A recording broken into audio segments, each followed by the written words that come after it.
নমস্কাৰ সকলোকে আমাৰ জ্ঞান একাডেমী চেনেললৈ পুনৰবাৰ স্বাগতম কৰিছোঁ। আজি আপোনালোকক মই LPUP টিচাৰ ভেকেঞ্চি যোনটো মেৰিট লিষ্ট সেই সম্পৰ্কে আপোনালোকৰ 2024 ওলাব গৈ আছে।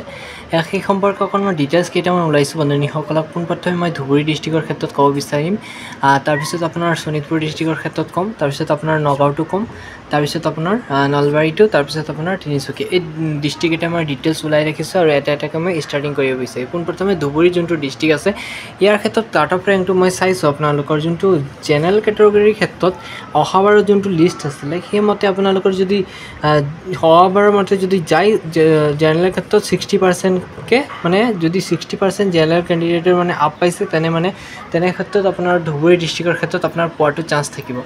কিন্তু বন্ধুসকল যোনটো এইবাৰৰ যোনটো মানে আপডেট চাইছোঁ সাধাৰণতে মেক্সিমাম কেণ্ডিডেটে ধুবুৰী ডিষ্ট্ৰিক্টত এপ্লাই কৰি থৈ দিছে। গতিকে সেই অনুসাৰে মই ক'ব বিচাৰিছোঁ জেনেৰেল কেণ্ডিডেটৰ ক্ষেত্ৰত 62%তকৈ আপ টু ছেফ জোন হিচাপে মই গণ্য কৰোঁ। কাৰণ বন্ধুসকল এনে কথাটো কোৱা নাই, আপোনালোকৰ লিষ্টবোৰ চাই পেলাইহে কৈছোঁ। বহুতে আকৌ ক'ব ছাৰ আপুনি ডিমটিভেট কৰিছে, দাদা আপুনি ডিমটিভেট কৰিছে আমাৰ পাৰ্চেণ্টেজ মাত্ৰ 55 62 পাব নাই। কিন্তু বন্ধুসকল এইটো মই আগৰ যোনটো লিষ্ট আছে সেইমতেহে আপোনালোক জনাইছোঁ, মানে সেইমতেহে আপোনালোকক জনাইছোঁ। কোনো ধৰণৰ মানে এক্সট্ৰাকৈ ডাইৰেক্টলি মই এইটো কৈ দিয়া নাই, ঠিক আছে। আগৰ যোনটো আপডেট আছে সেইমতে এনালিচিছ কৰি পেলাইহে জনাইছোঁ আগৰ যোনটো লিষ্ট আছিলে। নেক্সট আপোনাৰ শোণিতপুৰ ডিষ্ট্ৰিক্টৰ ক্ষেত্ৰত যদি জেনেৰেল কেণ্ডিডেটৰ পৰা বিলং কৰে তেন্তে 100% 62%তকৈ আপেই মাৰিব। কাৰণ শোণিতপুৰ ডিষ্ট্ৰিক্টটো এটা ৰেড জোন হিচাপে পৰি আছে।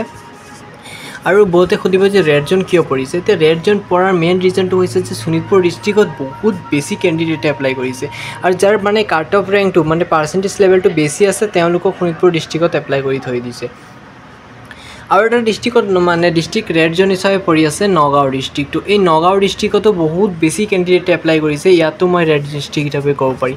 এতিয়া ৰেড জোনকেইটাৰ কাট অফ ৰেংক আৰু গ্ৰীণ জোনকেইটাৰ কাট অফ ৰেংক কেনেকৈ যাব। এতিয়া ৰেড জোনৰ কাট অফ ৰেংকটো ধৰি লওক মই জেনেৰেল কেটেগৰীৰ ক্ষেত্ৰতে কৈছোঁ, ধৰি লওক জেনেৰেল কেটেগৰী 63 বা 64%তকৈ আপ মৰাৰ চান্স থাকিব ৰেড জোন হিচাপে। কিন্তু গ্ৰীণ জোনত কি হ'ব আপোনালোকৰ জেনেৰেল কেটেগৰীৰ ক্ষেত্ৰত ধৰি লওক 58 60 ভিতৰতো আপোনালোকৰ পোৱা চান্স থাকিব। এতিয়া কথাটো হ'ল আপুনি যদি প্ৰিফাৰেঞ্চ য'ত বেছি দিছে তাতহে আপোনালোকৰ মানে পোৱা চান্সটো বেছি থাকিব।